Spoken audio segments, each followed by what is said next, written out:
We have some breaking news right now. The situation at Columbia is said to be escalating. CBS 2's Ali Bauman joins us live. Ali, what can you see? What might be happening now?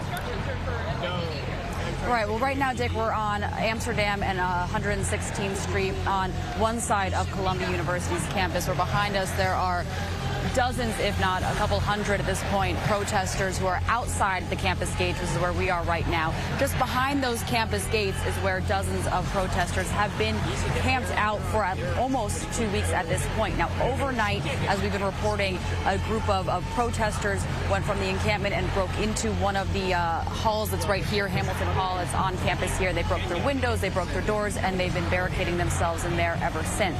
Now, earlier today, the university said that those students now face expulsion if they do not leave, and we have been seeing this police presence out here growing in the past few hours, so it does feel like something is imminent.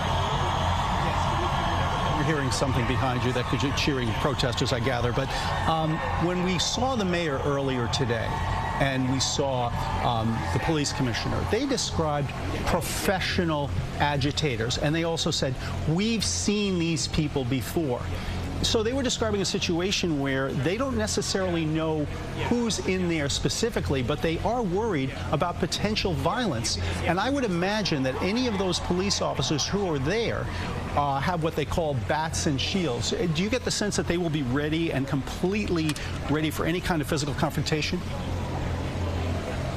Yes, I definitely do get that sense. Remember, Dick, this would be the second time that the police actually come onto campus. It was after the first encampment that they had just about 2 weeks ago that the police came on the first time and had mass arrests on the campus lawn there 2 weeks ago. And that was, a day or so after is when they rebuilt that encampment that was there. Now, in terms of those professional agitators or professional outside agitators, we've certainly seen on the outside of protests, the outside, campus protests for the past 2 weeks are mostly not students that are students at Columbia. They're mostly people coming from elsewhere, whether they're students from other universities or just New Yorkers or from other places that are coming here, and they're have been protesting outside of campus because they can't go on campus while these protests have been going on unless they have a student ID.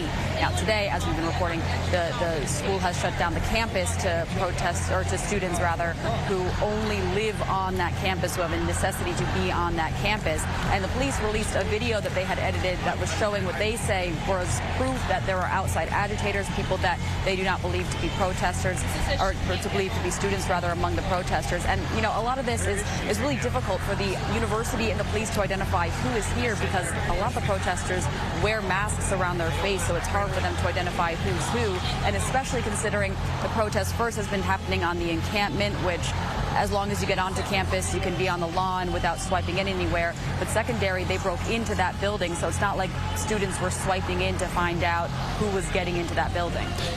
Also, you make that point about the masks, because that at the press conference we heard that too, that not only are these necessarily people who might want to cover their faces, but they were wearing big black masks, and also that they actually had shields, so that these were people who looked like they were preparing for something, and thereby giving police much more concern about what's going on in there. You also make another interesting point. Remember, they've already cleared the encampment once before. You wonder if they move in tonight, and as of now, that's still a big if, and the NYPD said they were waiting for permission Columbia, or just for them to request it, because they're not allowed on there, it's private property. You also wonder if A, they would go into Hamilton Hall, and then perhaps B, they decide, you know what, we can't let anyone else go into Hamilton Hall, perhaps we will clear the whole campus at that time, and you wonder what we're going to see in the next couple of hours. Ali.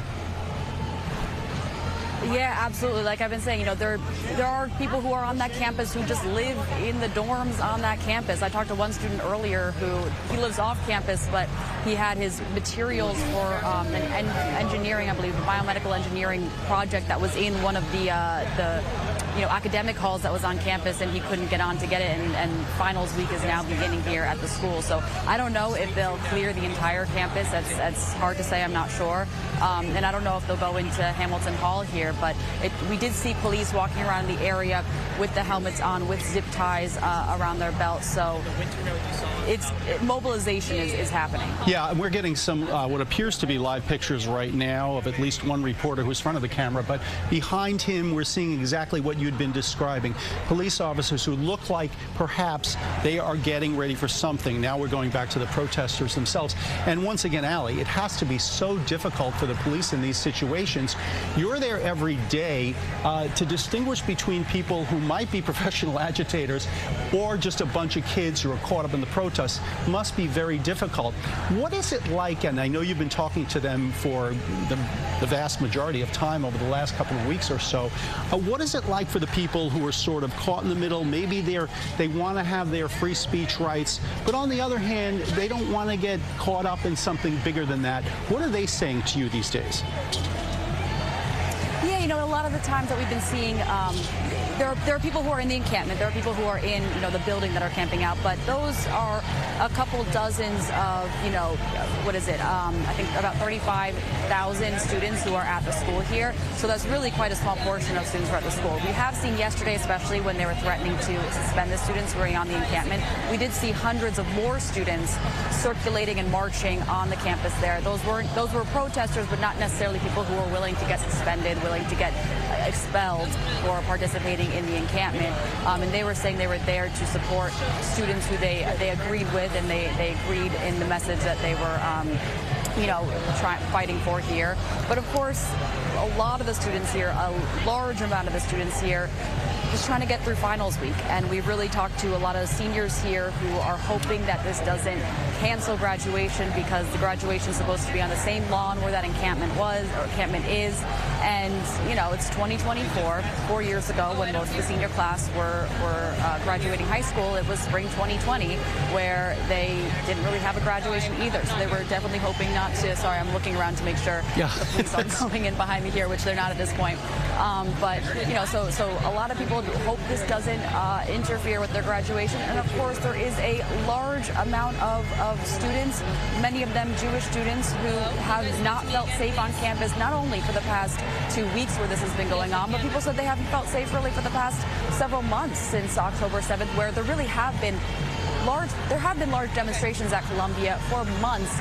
This was the culmination of all that, but they have been going on for large months, and there are a lot of Jewish students who feel that their messaging is anti-Semitic, is discriminatory, and they feel that the school has not done their duty of creating a safe environment, and they think that, you know, the university and the administration has not handled it correctly at this moment, and this is why you're seeing what you're seeing today. Let's recap what's been going on today. Recapping, earlier this morning, a group of students broke into Hamilton Hall, smashing through glass, bursting in. Then they barricaded the doors, and then they were getting food and other things being pulled up to them by ropes and pulleys. They've been there all day long. At about 6 o'clock this evening, Mayor Adams held a press conference with the police commissioner, other city officials, and we see some lights and sirens on vehicles coming through there today. We don't necessarily know what that means, but there is a certain tone of urgency that we're looking at. So Mayor Adams held this press conference, and he basically said very clearly everyone should clear out. He even said parents should call their kids and tell them to get out of the area. He clearly was signaling that something might be happening. And of course, he also said that we hadn't heard. We said, we haven't heard from Columbia. They're the ones who are going to give us the cue to come in. So you got the impression that the mayor was signaling strongly, folks, something is going to happen soon. We would like you to leave, not just Hamilton Hall, but the campus itself, because he was afraid, he didn't want anyone getting caught up in a potential happening, whatever that happens to be. And right now, Ali Bauman is outside across the street from the campus, and we're staring at pictures of people who are still protesting. Ali, I guess the question is now, this just becomes sort of a waiting game as to when the NYPD may or may not want to act, right? Entry is imminent, and It's definitely a waiting game. It's a waiting game of when the NYPD wants to interact, but more importantly, as you noted, it's a waiting game of if the university asks the NYPD to interact, because this is private property. The NYPD, unless there's a huge emergency, unless someone there's imminent danger on campus, the NYPD can't enter without permission, without the request of the university, because it's private property here. So we don't know if the university administration has asked the NYPD yet to enter campus. It certainly seems like the NYPD is out here and ready to respond if that does happen, if it hasn't already. And it is a waiting game, because it's all building, and we're not quite sure when it's going to play out or how.